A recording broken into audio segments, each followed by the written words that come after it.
ओम शांति। आज बाबा की 26 जुलाई 2020 की अव्यक्त मुरली है। ये अव्यक्त महावाक्य हम अव्यक्त स्थिति में रहकर एकाग्र होकर सुनेंगे। आज बाबा ने हम बच्चों को बताया, आप कल्प कल्प काल की विजयी आत्मा है। आपके लिए कोई भी कार्य मुश्किल नहीं है, क्योंकि आप सबको वरदान मिला हुआ है, सफलता का वरदान। आप विजयी वरदान, निश्चय और नशे में रहने वाली आत्मा हो। साथ साथ बाबा ने सभी शक्ति सेना को, पांडव सेना को जिम्मेदारी का एहसास दिलाया कि आप कहीं पर भी जाओ, सेवा करने के लिए सेवाधारी बनकर जाना है। और आपकी जो रूहानी पर्सनालिटी है वो बहुत सेवा करेगी। रूहानी पर्सनालिटी क्या है? जो हमारी इनर पर्सनालिटी है वो अलग है, फिजिकल पर्सनालिटी वो अलग है। इनर पर्सनालिटी में चरित्र, चलन, व्यवहार ये सब आता है। आपकी जो रूहानी पर्सनालिटी है वो बहुत बड़ी पर्सनालिटी है, क्योंकि आप स्वयं भगवान ने ये पर्सनालिटी बनाना सिखाया है। उनका मुख्य आधार है प्योरिटी। जिनके पास मन, वचन, कर्म की प्योरिटी है वो आत्माएं संसार के लिए वरदान है। ऐसी आत्माएं, उनका चित्त सदा शांत रहता है, उनका मन व्यर्थ से मुक्त रहता है। एक और सुंदर बात बाबा ने कही कि जो रूहानी पर्सनालिटी वाले बच्चे हैं वो सदा खुशी में रहेंगे। उन्हें जो देखेगा उनके भी दुख दर्द कम हो जाएंगे। ऐसी रूहानी पर्सनालिटी वाली आत्मा छोटी छोटी बातों में अपनी एनर्जी वेस्ट नहीं करेंगी। हम भी अटेंशन देंगे। अपने दिनचर्या में कभी कभी हम छोटी बातों में सोचते बहुत हैं, छोटी छोटी बातों में सोचकर बड़ी कर देते हैं। रूहानी पर्सनालिटी वाली आत्मा बड़ी बात को भी छोटा करना जानती हैं और छोटी बात को समाप्त करना जानती हैं। अब सुनते हैं मुरली को विस्तार से। रूहानी सेना कल्प कल की विजयी सेना। सभी रूहानी शक्ति सेना, पांडव सेना, रूहानी सेना सदा विजय के निश्चय और नशे में रहते हैं ना। और कोई भी सेना जब लड़ाई करती है तो विजय की गारंटी नहीं होती है, निश्चय नहीं होता है कि विजय निश्चित है या नहीं। लेकिन आप रूहानी सेना, शक्ति सेना सदा इस निश्चय के नशे में रहते हैं कि सिर्फ अब की विजय नहीं, लेकिन कल्प कल्प की विजय है। अपने कल्प पहले भी विजय की कथाएं भी भक्ति मार्ग में सुन रहे हो। पांडवों की विजय की यादगार कथा अभी भी सुन रहे हो। आपने विजय के चित्र अभी भी देख रहे हो। भक्ति में सिर्फ अहिंसक के बजाय हिंसक दिखा दिया है। रूहानी सेवा का जिस्मानी साधारण सेना दिखा दिया है। अपना विजय का गायन अभी भी भक्त द्वारा सुन हर्षित होते हो। गायन भी है, प्रभु प्रीत बुद्धि विजयंती, विपरीत बुद्धि विषयंती। तो कल्प पहले का आपका गायन कितना प्रसिद्ध है। विजय निश्चित होने के कारण निश्चय बुद्धि विजयंती हो, इसलिए माला को भी विजय माला कहते हैं। तो निश्चय और नशा दोनों है ना। कोई भी अगर पूछे तो निश्चय में कहेंगे विजय तो हुई पड़ी है। स्वप्न में भी ये संकल्प नहीं उठ सकता है कि पता नहीं विजय होंगे या नहीं। हमारा संकल्प है हमारी विजय तो पड़ी हुई है। पास्ट, कल्प और भविष्य को भी जानते हो। त्रिकालदर्शी बन उसी नशे से कहते हो सभी पक्के हो ना। बाबा पूछ रहे हैं सभी बच्चे पक्के हैं ना। अगर कोई कहे भी कि सोचो देखो, क्या कहेंगे? अनेक बार देखा है, अनेक बार देख चुके हैं, कोई नई बात नहीं है। तो इसमें सोचने और देखने की कोई बात नहीं है। यह तो अनेक बार की बातें हैं, अब रिपीट कर रहे हैं। तो ऐसे निश्चय बुद्धि ज्ञानी तू आत्माएं, योगी तू आत्मा है ना। आज अफ्रीका के ग्रुप का टर्न है। बाबा के सामने अफ्रीका के ग्रुप के बच्चे बैठे हैं। ऐसे तो सभी अब मधुबन निवासी हो, हम बच्चे सब मधुबन निवासी हैं। परमानेंट एड्रेस तो मधुबन का है ना, वह तो सेवा स्थान है। सेवा स्थान को ही दफ्तर कहा जाता है, लेकिन घर तो मधुबन है। सेवा के अर्थ आप कहीं पर भी गए हो, सेवा करते हुए मधुबन याद रहता है ना। भिन्न भिन्न स्थानों के होते हुए बाबा ने जो नियम मर्यादाएं सिखाई वो सीख कर सेवा कर रहे हैं। बाबा बोलते हैं कहीं के भी बच्चे हैं, बाबा ने जो मर्यादाएं सिखाई वो सीख कर सेवा कर रहे हैं और कहीं पर भी कर रहे हैं। आपको बाबा का परिचय मिल गया, आप बाबा के बन गए। सहज बिछड़े हुए पहुंच गए बाबा के पास। बाबा के सामने गुजराती भाई बहन भी बैठे हुए थे। गुजरातियों की विशेष संस्कार है, जैसे सब मिल कर गरबा करते हैं, अकेले गरबा नहीं करते हैं। छोटा है या मोटा है, सब मिलकर गरबा करते हैं, डांस करते हैं। ये संगठन की निशानी है। सेवा में भी देखा गया जो विशेषता है संगठन की, वह मिलजुल कर रास करना। गरबा मिलजुल कर करते हैं।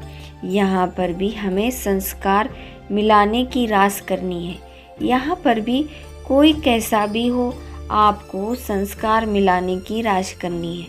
आप भय के वातावरण को भी शक्तिशाली वातावरण में बदल रहे हैं। ये बहुत अच्छी सेवा है, यह श्रेष्ठ सेवा है। बाप दादा हर रतन को देखते हैं। हर स्थान पर कोई ना कोई बाप के बिछड़े हुए रतन है, जो बेपरवाह निर्भय होकर के सेवा में की लगन में आगे बढ़ते हैं। सभी की हिम्मत देख बाप दादा खुश होते हैं। अनेक आत्माओं को बाप का सहारा दिलाने के लिए निमित्त बने हुए हो। अच्छे परिवार हैं। परिवार को बाबा गुलदस्ता कहते हैं। यह भी विशेषता अच्छी है। हमारा परिवार है तो हम कितने लकी हैं। बाप दादा हर एक रत्न को देखकर खुश होते हैं, चाहे कोई भी स्थान के हैं, लेकिन बाप के हैं और बाप बच्चों के हैं। इसलिए ब्राह्मण आत्मा अति प्रिय हैं, विशेष हैं, एक दो से जास्ती प्यारे लगते हैं। फिर बाबा कहते हैं आप रूहानी पर्सनैलिटी द्वारा सेवा करो। आपकी सबसे बड़ी पर्सनैलिटी है संकल्प, स्वप्न में संपूर्ण प्योरिटी। हम ब्राह्मणों की विशेषता क्या है? संकल्प में विशेषता, स्वप्न में भी विशेषता। इस प्योरिटी के साथ साथ चेहरे और चलन में रूहानियत की पर्सनैलिटी हो। अपनी पर्सनैलिटी में सदा स्थित रहो तो सेवा होती रहेगी। चलन और चेहरे से सेवा, व्यवहार से सेवा करते रहो, इससे स्वतः ही सेवा होती रहेगी। कोई कैसी भी अशांत आत्मा हो, आपकी रूहानी पर्सनैलिटी की झलक, प्रसन्नता की नज़र उन्हें प्रसन्न कर देगी। कोई कितना भी परेशान क्यों ना हो, आप अगर रूहानी पर्सनैलिटी में हैं, आप उन्हें आत्मिक दृष्टि देंगे। उनकी भ्रकुटी में आत्मा की शक्ति देखेंगे तो परेशान आत्मा भी शांत हो जाएगी, नज़र से निहाल हो जाएगी। आप बच्चे बाहर के रूप में भल साधारण पर्सनैलिटी वाले हो, लेकिन रूहानी पर्सनैलिटी में सबसे नंबर 1 हो। आपके चेहरे पर, चलन में प्योरिटी की पर्सनैलिटी है। जितना जितना प्योर रहेंगे उतनी आपकी पर्सनैलिटी प्योर दिखाई देगी। ऐसी पर्सनैलिटी वाले बच्चे का भंडारा हमेशा भरपूर रहेगी। वे सदा मन से भरपूर होने के कारण संतुष्ट रहते हैं। ऐसी संतुष्ट आत्मा ही दूसरे को संतुष्ट करती है। जितनी पवित्रता है उतनी ब्राह्मण जीवन की पर्सनैलिटी है। अगर पवित्रता कम है तो पर्सनैलिटी भी कम है। ये प्योरिटी पर्सनैलिटी सेवा में भी सहज सफलता दिखाती है।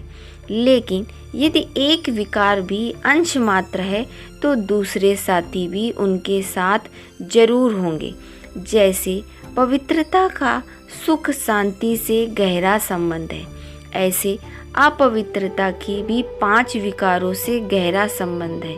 इसलिए कोई भी विकार का अंतर्मांस ना रहे, तब कहेंगे पवित्रता की पर्सनैलिटी द्वारा सेवा करने वाले।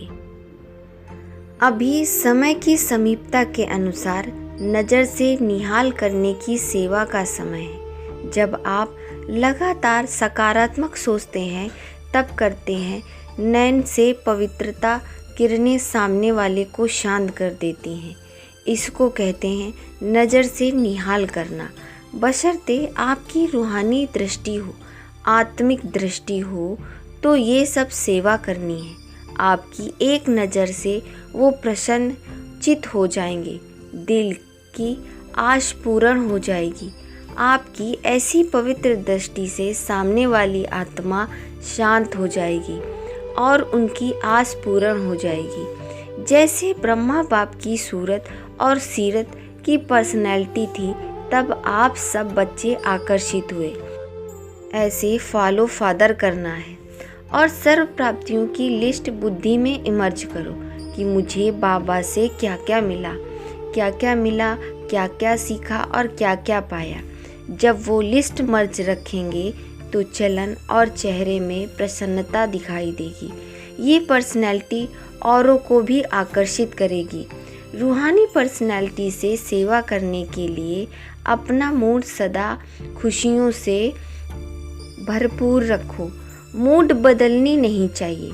सेवा करनी है तो मूड एक रस होना चाहिए। ऐसे नहीं कि आज मेरा मूड बहुत ख़राब है, आज मैं बहुत खुश हूँ, ऐसा नहीं। हमेशा चेयरफुल मूड, कारण कुछ भी हो उस कारण का निवारण करो। मूड ठीक नहीं है, उस कारण का निवारण करो। सदा प्रसन्नता की पर्सनैलिटी में रहो। प्रसन्न चित्त रहने से बहुत अच्छे अनुभव करेंगे। आप अगर प्रसन्न हैं तो आप बहुत अच्छे अनुभव करेंगे। प्रसन्न चित्त आत्मा के साथ साथ बैठना, बातें करना सबको अच्छा लगता है। ब्राह्मण जीवन की पर्सनैलिटी ही प्रसन्नता है। इस पर्सनैलिटी को अनुभव में लाओ और औरों को भी अनुभवी बनाओ। सदा शुभ चिंतन से संपन्न रहो। शुभ चिंतक बन सर्व को स्नेही सहयोगी बनाओ। शुभ चिंतक आत्मा ही सदा प्रसन्नता की पर्सनालिटी में रह विश्व के आगे विशेष पर्सनैलिटी वाली बन सकती हैं। आजकल पर्सनैलिटी वाली आत्माएं सिर्फ नामी ग्रामी बनती हैं, अर्थात नाम बुलंद होता है, लेकिन आप रूहानी पर्सनैलिटी वाले सिर्फ नामी ग्रामी अर्थात गायन योग्य नहीं, लेकिन गायन योग्य के साथ साथ पूजनीय योग्य भी बनते हो। हम बाबा के बच्चे गायन योग्य के साथ साथ पूजनीय भी बनते हैं।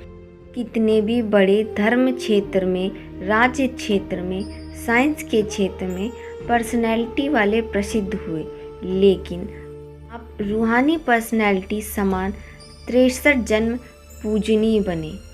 भले ही बड़े आदमी जो आजकल हैं उनकी पर्सनैलिटी प्रसिद्ध है, लेकिन बाबा बोलते हैं आप बच्चे तो 63 जन्मों के लिए पूजनीय हैं। वो तो सिर्फ इस जन्म में है, लेकिन हम बच्चे तो 63 जन्मों के लिए पूजनीय हैं। वरदान है कंबाइंड स्वरूप की स्मृति द्वारा श्रेष्ठ स्थिति की सीट पर सेट रहने वाले सदा संपन्न भव।